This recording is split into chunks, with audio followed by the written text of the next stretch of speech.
আসসালামু আলাইকুম প্রিয় ভিউয়ার্স, আশা করি ভালো আছেন। আপনাদের মাঝে ছোট্ট একটি ভিডিও নিয়ে হাজির হলাম। তো আজকের ভিডিওটি বিশেষ করে টেকনিশিয়ান ভাইদের জন্য খুবই উপকারী একটি ভিডিও। দেখেন বন্ধুগণ, অনেক টেকনিশিয়ান ভাই আছেন আইসিটা, এই সিপিইউর যেই আইসি আছে এই আইসিটা সুন্দর মতো বানাইতে পারে, খুলতে পারে, কিন্তু লাগাইলে পাওয়ার আসে না। তো সেই ভাইদেরকে আমি বলবো এই আইসিটা লাগানোর ক্ষেত্রে আপনাকে একটু কৌশল অবলম্বন করতে হবে।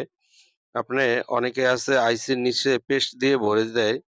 বেশি পেস্ট হলে কিন্তু আপনার এই আইসিটা ঠিকমতো লাগবে না, এলোমেলো হয়ে যাবে। আপনাকে ১ম এই আইসিটা সুন্দরভাবে মার্ক অনুযায়ী বসিয়ে ওই যে দেখেন চারো সাইডে সোনালী কালারের কিন্তু মার্ক থাকে। সেই মার্কের মেজারমেন্ট করে আপনাকে আইসিটা বসিয়ে হালকা একটু পেস্ট দিয়ে তারপর ১ম এ একটু বসাতে হবে সুন্দরভাবে। একটু বসানোর পরে হিট দিয়ে তারপরে বসানোর পরে তারপরে যখন একটু বসে যাবে তখন আপনাকে আবার বেশি করে আরেকটু পেস্ট দিয়ে তারপরে আবার একটি লাড়া দিয়ে দিতে হবে। দেখেন আমরা এই আইসিটি এখন পেস্ট দিয়ে লাড়া দিয়ে দিছি, অর্থাৎ সুন্দর করে বসে গেছে।